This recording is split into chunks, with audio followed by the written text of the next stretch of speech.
May mga bago na namang pasabog si Senator Ping Lacson, kabilang dyan ang halos 1 bilyong na ipatalo daw sa kasino ng mga binansagang BGC Boys o Bulacan Group of Contractors. Pati ang anak ni dating DPWH Secretary Manuel Bunoan iniuugnay. Naritong muli ang aking report.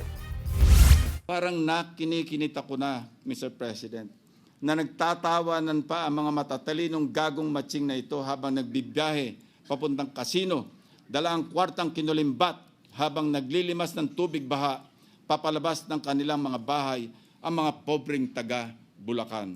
Garapal, walang hiya, walang konsensya.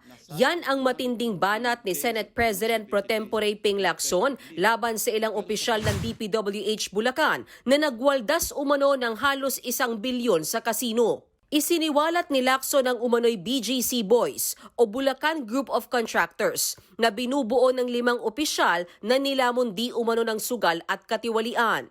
Henry Alcantara alias Joseph Castro Villegas, Bryce Erickson Hernandez alias Marvin Santos de Guzman, JP Mendoza alias PJ Castro Asuncion, RJ Domasig alias Sandro Bernardo Park, at Edric San Diego.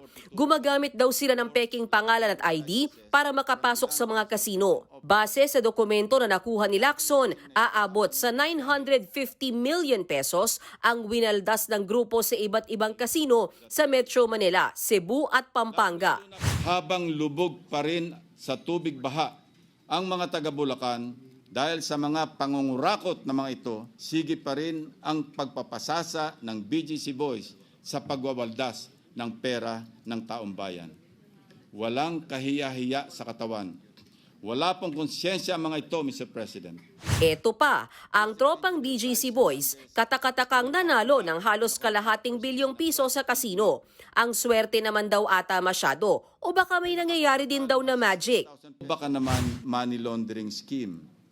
May report kami at ito ay amin pang binabalidate na peke lang ang pagdeklara nilang panalo.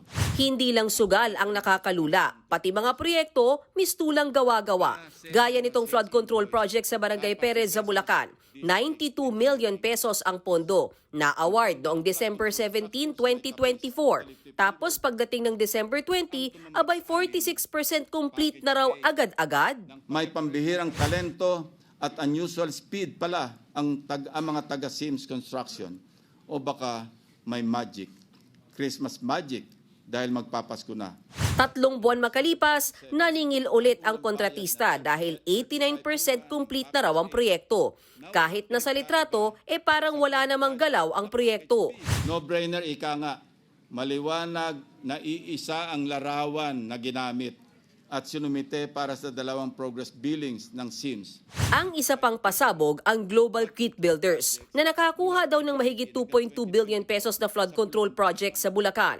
Pagmamay-ari yan ng pamilya ni Candaba Mayor Rene Maglangke at pagmamay-ari rin daw nila ang MBB Global Properties kung saan opisyal ang mga anak ng government officials kabilang na ni dating Secretary Bunoan. Anak ni Candaba Mayor Rene Maglangke ang presidente.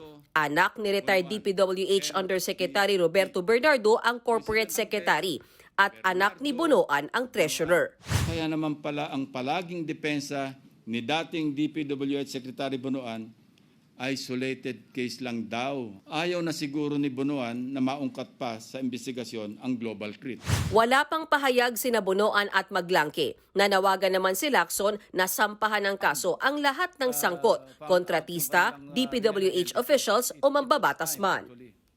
Mga kapatid, Ed Lingaw po, maging maalam at may pakialam sa mga napapanahong balita sa ating bansa. Para sa mas malilimang pagtalakay at paghimay sa mga issue at headlines, mag-follow at mag-subscribe sa social media pages ng News 5.